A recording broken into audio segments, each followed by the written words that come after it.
Which president had the most children? Was the first to be widowed in office? Remarried in office? First to succeed to the office through the death of a president? First to never be elected to the office? First to be born after the ratification of the Constitution? First to be elected to a foreign office? And the first and only to be buried under a foreign flag? The answer to all of these questions is rolled up in one man, the 10th President of the United States, John Tyler. John Tyler was born in Virginia in 1790, making him the first president to be born after the ratification of the Constitution. Tyler was William Henry Harrison's running mate in the 1840 election. Of his selection, a campaign manager of Harrison's later stated that Tyler was finally taken because we could get nobody else to accept. This may be partially true. However, Tyler's position as a Southern slaveholder was also seen as an asset to counter what was perceived as Harrison's developing abolitionist tendencies, and thereby an enticement for Southern votes. When William Henry Harrison died a mere 31 days into his term, our young nation was thrown into a state of confusion. Everyone agreed that the vice president should take on the presidential duties, but there was some confusion as to whether he became the official president. Tyler insisted that this was the correct interpretation of the Constitution and took the oath of office immediately, making him the first to ascend to this office through the death of a president. Tyler had 15 children by 2 different wives. His first wife, Letitia, had been an invalid for years, and after 30 years of marriage and 8 children, she died in September of 1842 at the age of 51, only a year and a half into Tyler's term, making her the first and youngest First Lady to die in the White House, and making Tyler the first president to be widowed while in office. A year and a half later, in February of 1844, Tyler was aboard the newly built USS Princeton for a ceremonial cruise celebrating the Texas Annexation Treaty, when a cannon exploded, killing several on board. Tyler gallantly carried one victim's young daughter to safety after she fainted. He comforted her so well that the 30-year younger Julia Gardner became his second wife just 4 months later, in a ceremony kept secret from the public, making him the first president to remarry while in office and the president with the largest marital age gap. Tyler was easily one of the most hated presidents ever. He faced battles over every issue. To ease the transition after Harrison's sudden death, Tyler kept Harrison's cabinet, even though they were not overly fond of him. At his first cabinet meeting, the cabinet members informed Tyler that they expected him to make policy by majority vote, to which he replied, "I, as president, shall be responsible for my administration. I hope to have your hearty cooperation. So long as you see fit to do this, I shall be glad to have you with me. When you think otherwise, your resignations will be accepted." And it was downhill from there. His opponents never accepted him, giving him the nickname of His Excellency, among others.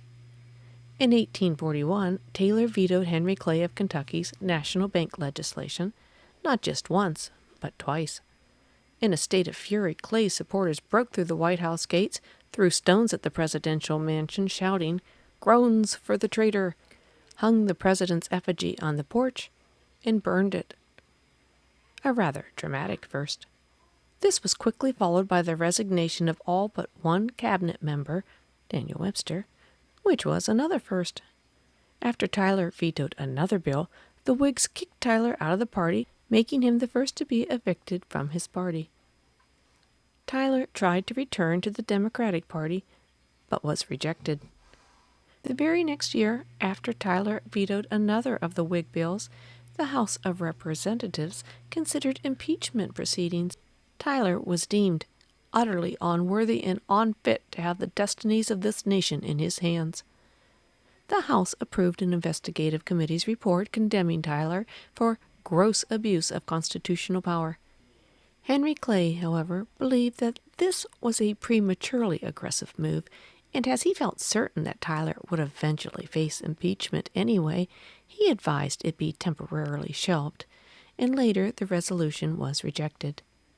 As re-election time rolled around, neither the Whigs nor the Democrats would have Tyler, so he organized a third party, dubbed the Tyler Party, which duly nominated John Tyler as their candidate, but failed to develop a platform or choose a running mate and sputtered out, thereby confirming his place as first president to never be elected to the office.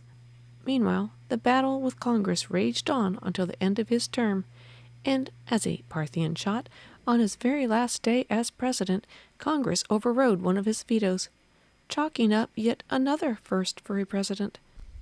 The poor guy just couldn't win. Tyler happily retired to Virginia and in 1852 was embraced by the Virginia Democratic Party. Though he remained interested in politics, he was rarely asked for political advice.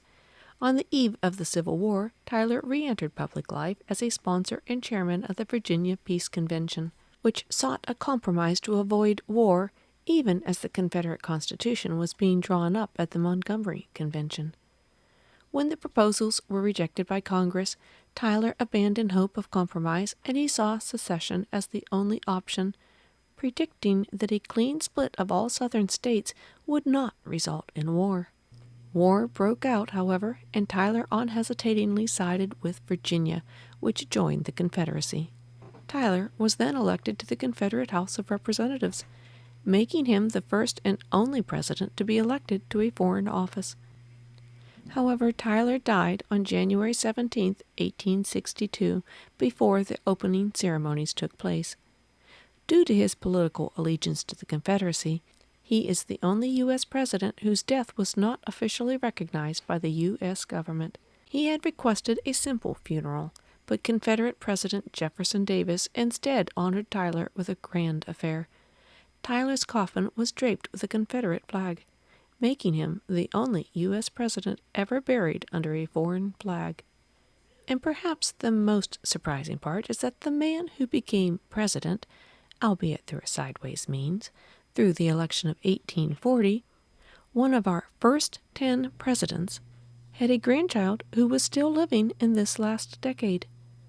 Tyler's last living grandchild, Harrison Ruffin Tyler, passed away at the age of 96 in May of 2025, 185 years after Tyler was elected as vice president.